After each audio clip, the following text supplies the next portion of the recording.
ರಾಜ್ಯದ ಎಲ್ಲ ರೈತರಿಗೆ ಸರ್ಕಾರದ ಕಡೆಯಿಂದ ಇದೀಗ ಒಂದು ಭರ್ಜರಿ ಗುಡ್ ನ್ಯೂಸ್ ಆದರೆ ಬಂದಿದೆ.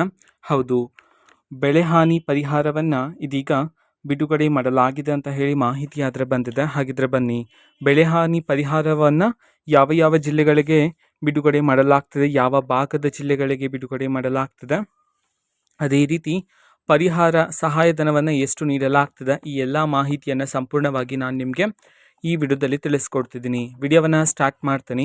ಅದಕ್ಕಿಂತ ಮೊದಲು ನೀವಿನ್ನೂ ನಮ್ಮ ಚಾನೆಲ್ಗೆ ಸಬ್ಸ್ಕ್ರೈಬ್ ಮಾಡದೇ ಇದ್ರೆ ಈ ಕೂಡಲೇ ಚಾನೆಲ್ಗೆ ಸಬ್ಸ್ಕ್ರೈಬ್ ಮಾಡ್ಕೊಳ್ಳಿ ಮತ್ತು ಲೈಕ್ ಮಾಡಿ.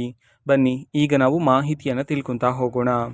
ಹೌದು, ಇದೀಗ ಸರ್ಕಾರದ ಕಡೆಯಿಂದ ಬೆಳೆ ಹಾನಿ ಪರಿಹಾರವನ್ನು ಬಿಡುಗಡೆ ಮಾಡೋದಕ್ಕೆ ಸಂಬಂಧಪಟ್ಟಂತೆ ಮಾಹಿತಿಯನ್ನಾದರೆ ತಿಳಿಸಲಾಗಿದೆ ರೈತರ ಖಾತೆಗೆ. ಅದೇ ರೀತಿ ಈಗ ಸರ್ಕಾರದ ಕಡೆಯಿಂದನೂ ಸಹ ಪಟ್ಟಿಯನ್ನು ಬಿಡುಗಡೆ ಮಾಡಲಾಗಿದೆ.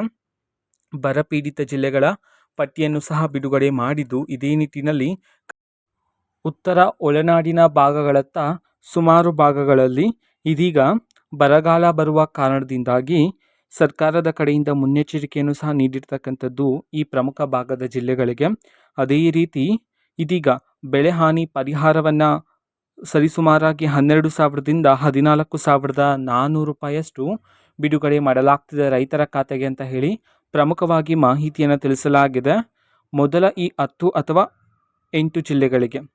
ಹೌದು, ಈಗ ಉತ್ತರ ಒಳನಾಡು ಮತ್ತು ಕೆಲವು ದಕ್ಷಿಣ ಒಳನಾಡಿನ ಭಾಗಗಳಲ್ಲಿ, ಅದರಲ್ಲೂ ಪ್ರಮುಖವಾಗಿ ಶಿವಮೊಗ್ಗ ಆಗಿರ್ಬೋದು, ಉತ್ತರ ಕನ್ನಡ, ದಕ್ಷಿಣ ಕನ್ನಡ ಮುಂತಾದ 8 ಅಥವಾ 10 ಜಿಲ್ಲೆಗಳಲ್ಲಿ ಇದೀಗ ಸರ್ಕಾರದ ಕಡೆಯಿಂದ ಬೆಳೆ ಹಾನಿ ಪರಿಹಾರವನ್ನು ನೀಡಲಾಗ್ತಿದೆ ಅಂತ ಹೇಳಿ ಮಾಹಿತಿಯನ್ನಾದರೆ ತಿಳಿಸಲಾಗಿದೆ.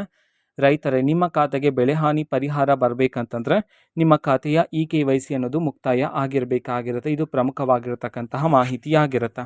ಇನ್ಫಾರ್ಮೇಷನ್ ಇಷ್ಟ ಆಗಿದ್ರೆ ನಿಮ್ಮ ಫ್ರೆಂಡ್ಸ್ ಆ್ಯಂಡ್ ಫ್ಯಾಮಿಲಿ ಮೆಂಬರ್ಸ್ಗೂ ಸಹ ವಿಡಿಯೋನ ಶೇರ್ ಮಾಡಿ, ಜೊತೆಗೆ ಚಾನಲ್ಗೆ ಸಬ್ಸ್ಕ್ರೈಬ್ ಮಾಡಿಕೊಂಡು ಸಪೋರ್ಟ್ ಮಾಡಿ. So thank you, bye.